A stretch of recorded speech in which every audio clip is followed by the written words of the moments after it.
Assalamualaikum warahmatullahi wabarakatuh. Kami dari mahasiswa Universitas Buana Perjuangan Karawang, program studi PGSD, kelas SD 17A, akan menampilkan materi tentang peran negara dalam pembangunan dalam konteks dunia ketiga, yang beranggotakan Alia Sofiatul Azkiyah, Syarifah Fauziah, dan saya sendiri Widi Dwi Khairani. A. Terbentuknya negara dan sifat-sifat negara. Terjadinya negara secara primer membahas bagaimana asal mula terjadinya negara di dunia.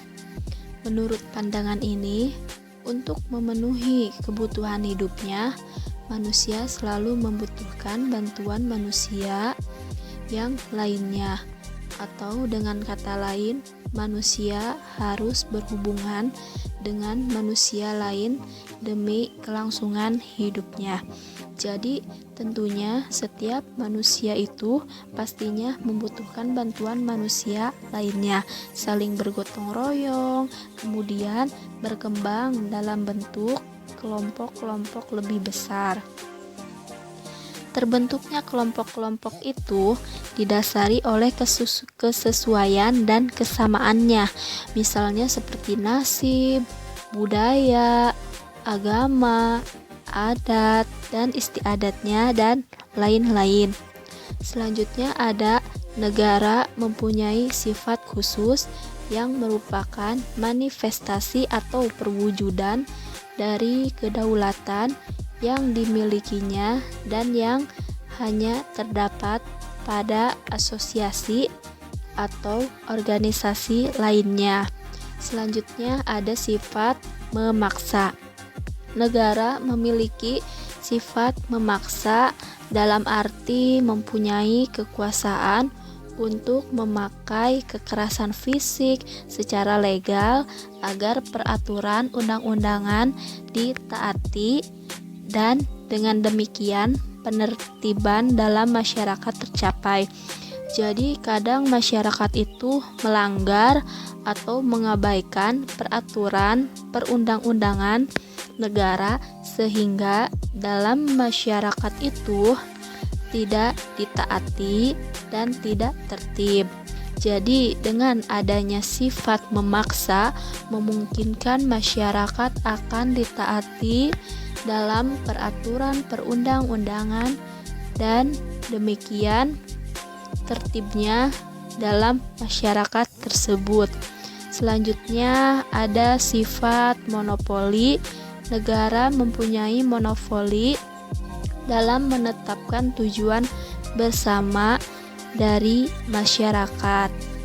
Jadi tentunya tiap negara mempunyai sifat-sifatnya dalam negara.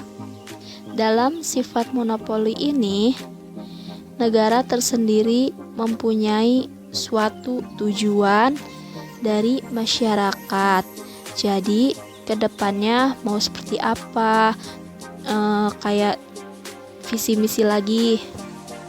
B. Tujuan dan fungsi negara.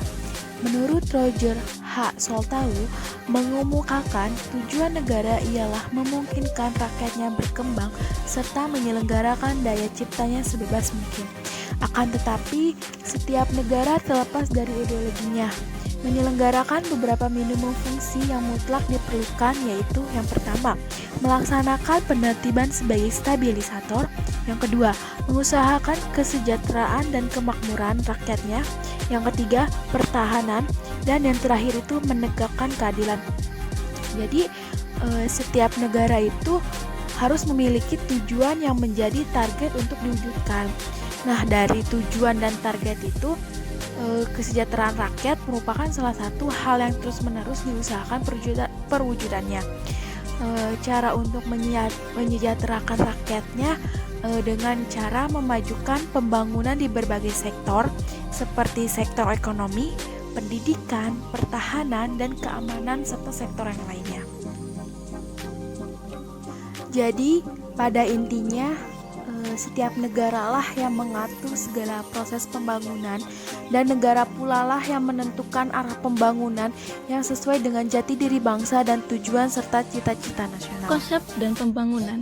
Konsep pembangunan biasanya melekat dalam konteks kajian atau perubahan.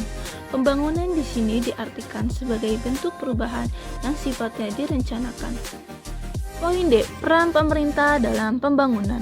Pemerintah dalam pembangunan memiliki peran salah satunya selaku inovator. Prakondisi yang harus terpenuhi agar peran pemerintah sebagai inovator dapat berjalan secara efektif antara lain. Yang pertama, pemerintah perlu memiliki tingkat keabsahan yang tinggi. 2. Penerapan inovasi di lingkungan birokrasi pemerintahan terlebih dahulu. Yang ketiga, inovasi yang bersifatnya konsepsional.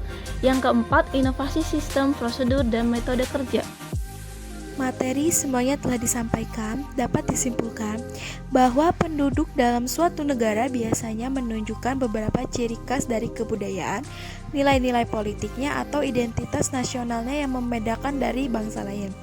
Negara berkembang sebaiknya berani untuk memilih pendekatan teori pembangunan yang sesuai dengan karakteristik dan tingkat penguasaan teknologi negaranya.